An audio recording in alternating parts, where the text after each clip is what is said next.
This is part 2 of my diamond fret saw video. Right, now we'll try the saw. Do a bit of simple cutting. I've just got some size for some bins. It's only a simple shape. It's just a simple shape to cut out. So I'm going to turn the saw on. Now when I first turn it on, it will be on a fairly slow speed. You can actually adjust this down so that it's barely moving at all. So if you really want to do delicate work, it's basically like a hand frame, like using a hand saw. So you could actually saw at this speed. The advantage of this is, if you're learning to saw, you've got more time to think about it, and you can do it really gently and slowly. Obviously it's going to take a long time, but you can do that. You can speed it up a bit more.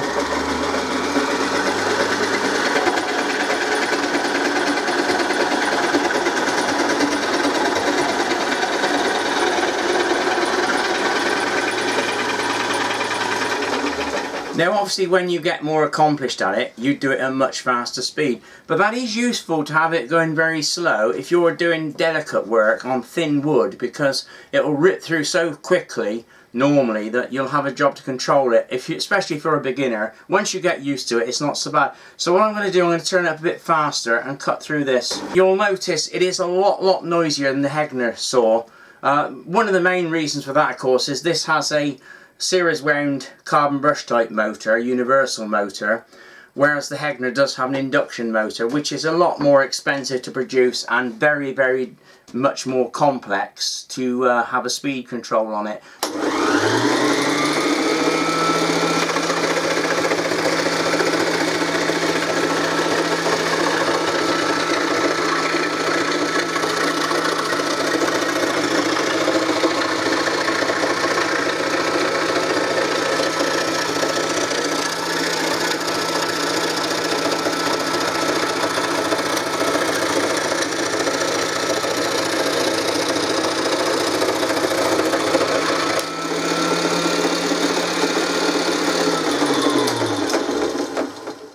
I should point out this is only some very cheap softwood. It's a bit of spruce.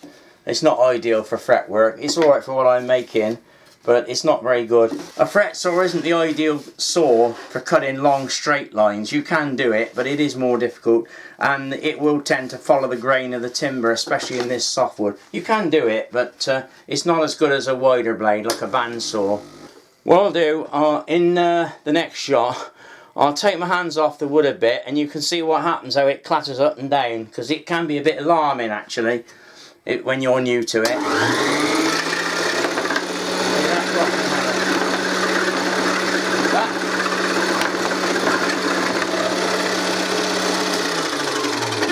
That's what happens when you don't hold the work down firmly. It will clatter about and jump on the table and it'll drive you potty.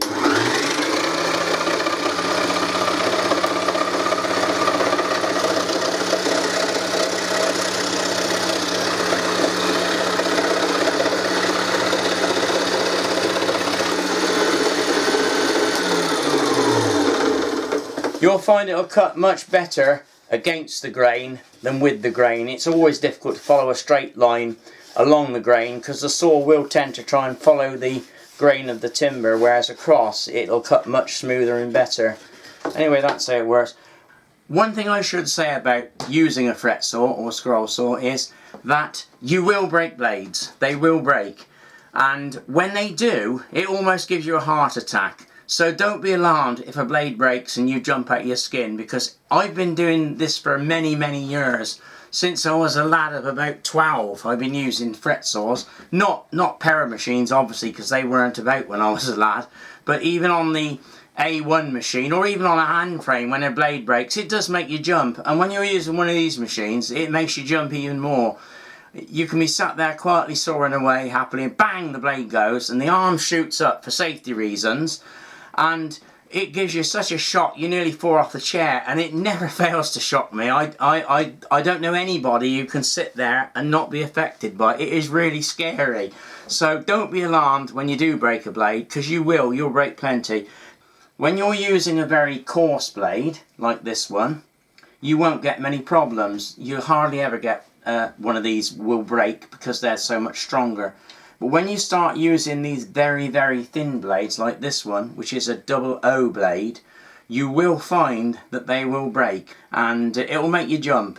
It'll scare you, I can tell you. Unless you're very experienced, don't try using these very fine blades. And even when you're experienced, they're difficult to use. They're only for very fine work. You don't really need them. Now this saw does have one very useful feature that other saws don't seem to have, and that is the ability to be able to turn the blade holders, and hence the blade, around to any angle within a 360-degree circle, which means that you could have if you loosen the top here, turn this round, you'd have to do the same at the bottom as well, obviously. You can then saw across the table rather than with the table. Now that might not seem very important, but if you're cutting long work, like for example this piece here, you'll find that you're hindered by the work hitting the back of the saw, and this happens with all saws. Now obviously you could turn the work over and work from both ends, but if it was really long, even that wouldn't be possible, and it is quite difficult to do. But with the saw blade angled across the table, it's quite straightforward to do the cutting along that way without any hindrance whatsoever. In fact, you can have it at any angle you wish, so that is quite a useful feature. The only disadvantage I can see from that is you've got to make sure you've got the blade square each time, otherwise you would get awkward blade angles, but it is a useful feature nonetheless. One thing I should mention about this machine, you do occasionally see them come up for sale second-hand on eBay, and they are a worthwhile buy, and you can get a bargain. But there's a couple of things I ought to point out if you do buy one of these, because there won't be much information available for it. If you do buy one, do not use it on a bench, because it's no good. It needs bolting down. If you're going to use it on a bench, you can do it fine if it's a heavy bench, but you must bolt it down firmly. The firmer the better, and if possible bolt the bench down as well if it's not a heavy weight one. There's a large counterbalance weight which is fitted round on the motor shaft, and they puts that on for the very reason that if you try and use it on a bench, that will compensate somewhat and try and stop some of the vibration. But once you've bolted it down, you can actually remove this, and it's a lot better. Now you'll notice that what I've done, I've made a cabinet which is quite a strong cabinet. It is made of very thick wood, the legs and everything, and I filled it in so it makes a useful cabinet to store things in, as well as being a stand for the saw. So it is quite a heavy duty stand. And I've also put some wheels underneath. These things are quite useful. They're actually called Easy Rider rollers, and we used to sell them in our shop originally to put under our cookers and things to make it easy to move in and out. They're lock-in.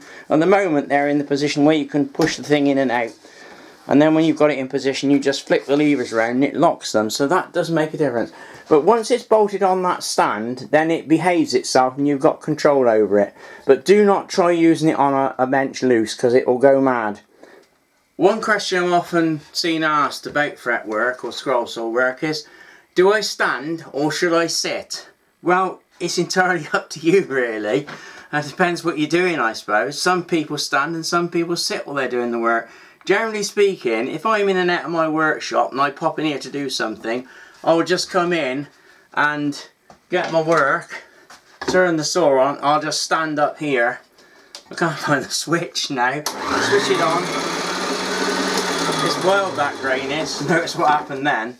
Anyway, I'm standing up, aren't I? And it's fine. But if you want to sit, if you're doing prolonged work, like fine fret work that you spend a lot of time on, it's delicate, why not sit? I've got an old office chair here that I covered. It's only a cheap old thing. It's adjustable, just press a button, and you can put that around whatever height you want a stool to do, and you can perch yourself on the seat, and then you can do the work sitting down if you want. And I like my saw on wheels, as I mentioned, so I can move it about. But it's quite comfortable. You can sit for hours like this, so you can stand or sit. If I'm doing very fine, delicate work, generally speaking, I do find it better to be sitting, I think. For one thing, your legs don't ache so bad when you're sitting down, and it's quite cosy. In the winter, you can be in here, it's pouring the rain outside, and you've got the saw humming away, and a cup of tea, and the dog perhaps sat down by the side of you. And it's quite cosy, actually. But so generally, it's up to you really. Either stand or sit, whichever you find most comfortable. But I do both. If you can see one of these on eBay and it's a reasonable price, it's a damn sight better than a lot of these cheap brand new machines that are sold. The ones that are made in the Far East, which I've done videos on. They're very poorly manufactured. And if you take up fretwork or scroll saw work, shall I say, on one of those, you'll pretty soon get fed up and give up, I would think. Whereas if you've got a decent saw like this, you would be encouraged to use it a lot more. So basically, there we have it, the diamond fret saw. If you do see one, buy it, because it's a good saw. Bye for now, folks.